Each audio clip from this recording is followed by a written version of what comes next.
பண்ண முடியுமா? நினைச்சு பாருங்க, எவ்வளவு கொடுமை. நான் கேட்கறது என்ன, நாமெல்லாம் வாழ்ந்து முடிய போறோம்ங்கிற கணக்கு. எப்ப வேணாலும் மரணம் வரலாம்.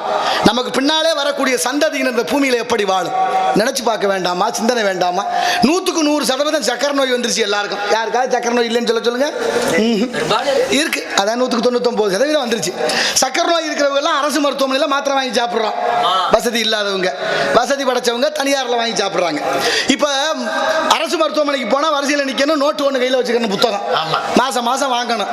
நீ சோறு திங்கிறியோ இல்லையோ, மாத்திரையை சரியா திங்கலைன்னா சக்கரை குடிக்கிறோம், சக்கரை கூடிடும். ஆமா, நியாய விலை கடையில் வேணா குறையும், இங்கே கூடும். அப்புறம் சக்கரை கூடுமே அப்படின்னு ஐயா அந்த மருந்து மாத்திரை கொடுக்குறவங்க சொல்றாங்க. நான் என்ன கேட்குறேன், மருந்து மாத்திரை கொடுக்குறீங்கல்ல, 6 மாசம் 1 வருஷம் 4 வருஷத்துலயாவது அந்த தீந்துரும், ஒன்றும் பிரச்சனை இல்லை, சாப்பிட்டு முடிச்சிருங்கன்னு சொல்லுதா மருத்துவம்? இல்ல, சாகிற வரைக்கும் நீங்க சொல்றாங்க. சாகிற வரைக்கும் திங்கிறதுக்கு எதுக்கு மருந்து மாத்திரை?